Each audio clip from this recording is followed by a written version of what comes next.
नमस्कार, मैं हूं कृष्णानंद सिंह और आप देख रहे हैं YouTube channel education portal Krishna. Bihar board अर्थात मैट्रिक के लिए भौतिकी से संभावित प्रश्नों जो कि परीक्षा में आने वाले महत्वपूर्ण प्रश्न है उसका अध्ययन करेंगे। आगामी मैट्रिक परीक्षा के लिए बहुत ही महत्वपूर्ण प्रश्न है। इस वीडियो में अध्याय 2 प्रकाश का अपवर्तन चैप्टर से मात्र 4 प्रश्नों का ही अध्ययन करेंगे।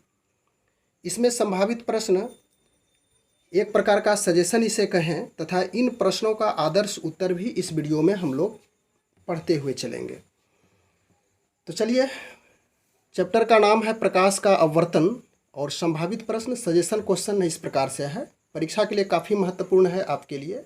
आगामी जो मैट्रिक की परीक्षा होगी, बहुत कम प्रश्न को संभावित प्रश्न के रूप में बनाया गया है।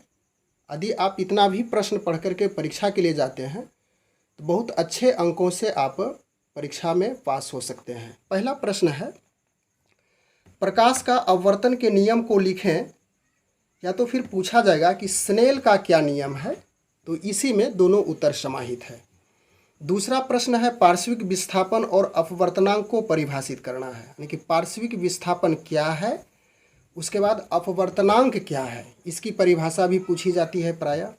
और तीसरा प्रश्न है, आवर्धन और लेंस की क्षमता को परिभाषित करें, यानी आवर्धन क्या है और लेंस की क्षमता क्या है, इसकी परिभाषा लिखना है।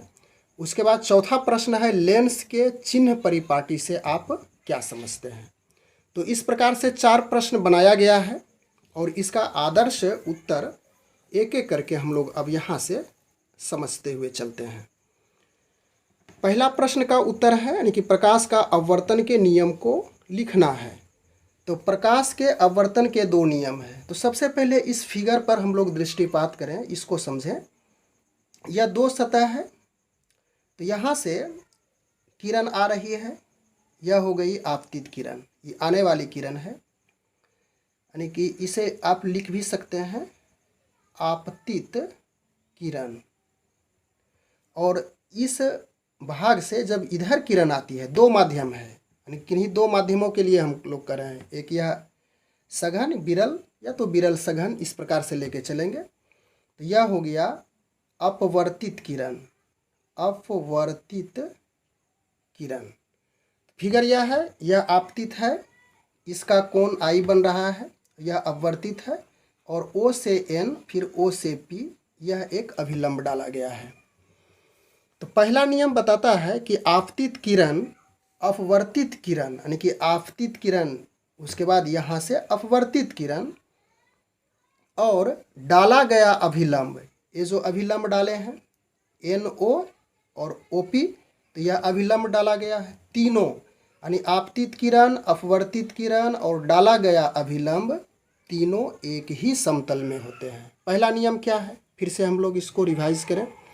आपतित किरण, अपवर्तित किरण और आपतन बिंदु पर डाला गया अभिलंब, तीनों एक ही समतल में होता है।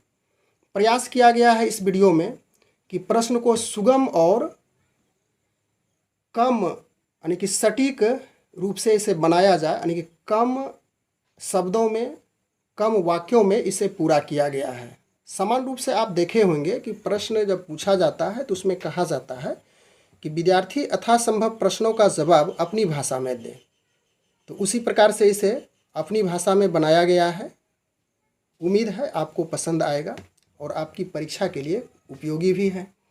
दूसरा इसका नियम है कि आपतन कोण की जया, यानी आपतन कोण की जया को साइन कहा जाता है, और अपवर्तन कोण की जया उसी प्रकार से साइन का अनुपात एक स्थिरांक होता है, या फिर नियतांक भी कह सकते हैं, जिसे अंग्रेजी में कांस्टेंट कहा जाता है। इस नियम को, यानी कि यह जो दूसरा नियम है प्रकाश के अपवर्तन का, इसे ही स्नेल का नियम भी कहा जाता है।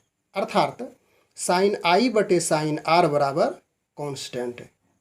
यदि स्नेल का नियम ही पूछे, सिर्फ कहे कि स्नेल का नियम क्या है, तो आप प्रकाश के अपवर्तन के दूसरे नियम को लिख देंगे कि आपतन कोण की जया और अपवर्तन कोण की जया का अनुपात एक स्थिरांक होता है, अर्थात साइन I बटे साइन R इक्वल टू स्थिरांक, यानी कि कांस्टेंट जिसे कहेंगे। उसके बाद हम लोग दूसरा प्रश्न पे फोकस होते हैं। पार्श्विक विस्थापन और अपवर्तनांक की परिभाषा हमें समझनी है। तो पार्श्विक विस्थापन के लिए सबसे पहले आपको इस प्रकार से फिगर में समझ लेना जरूरी है। यह फिगर है, यह कांच की सिल्ली दी हुई है, यह जो देख रहे हैं आयताकार, और ऊपर का भाग और यानी कि इसके चारों ओर का भाग विरल माध्यम है। तो आपतित किरण यहाँ से आ रही है, सघन माध्यम में प्रवेश किया तो अभिलंब की ओर यह मुड़ गया, यानी यहाँ से यदि हम अभिलंब डालते हैं इस प्रकार से, फिगर किताब से भी आप अच्छी तरह से बना सकते हैं समझ करके। तो यहाँ से आपतित किरण, उसके बाद यहाँ से निर्गत किरण, जिसे अपवर्तित किरण भी कह सकते हैं। तो आपतित किरण, निर्गत किरण, यानी कि इसको एक काल्पनिक रूप से आगे बढ़ाएंगे तो यह आपतित किरण और यह निर्गत किरण, इसके बीच की दूरी, यह जो देख रहे हैं जो मोटी लाइन दी हुई है, इसके बीच की दूरी पार्श्विक विस्थापन कहलाता है। तो इसी बातों को यहाँ पे लिखा गया है कि आपतित किरण और निर्गत किरण के बीच लंबवत दूरी को पार्श्विक विस्थापन कहा जाता है। क्लियर है? अब हम लोग इसी में पूछा गया था कि अपवर्तनांक क्या है। तो अपवर्तनांक की परिभाषा है शून्य में प्रकाश की चाल और उस माध्यम में प्रकाश की चाल के अनुपात को अपवर्तनांक कहा जाता है। क्लियर है? अर्थात इसे लिखेंगे अपवर्तनांक इक्वल टू शून्य में प्रकाश की चाल बटे उस माध्यम में प्रकाश की चाल। उसके बाद अगला प्रश्न तीसरा था, आवर्धन और लेंस की क्षमता को परिभाषित करना है। प्रश्न आप बैक होकर के देख सकते हैं, देख लीजिएगा वीडियो में, बैक होइएगा और देख लीजिएगा। तीसरा प्रश्न, आवर्धन की परिभाषा हम लोग यहाँ पे समझ लें। आवर्धन की परिभाषा इस प्रकार से है, प्रतिबिंब की ऊंचाई और वस्तु की ऊंचाई के अनुपात को आवर्धन कहा जाता है। आवर्धन को छोटी m से सूचित किया जाता है, ध्यान रखिएगा। अर्थात m बराबर प्रतिबिंब की ऊंचाई बटे वस्तु की ऊंचाई, और इसे संकेत में हम यदि लिखना चाहें तो m इक्वल टू प्रतिबिंब की ऊंचाई को h डैश से सूचित करेंगे और वस्तु की ऊंचाई को h से सूचित करेंगे। इसके बाद चौथा नंबर प्रश्न है, लेंस के चिन्ह परिपाटी से आप क्या समझते हैं।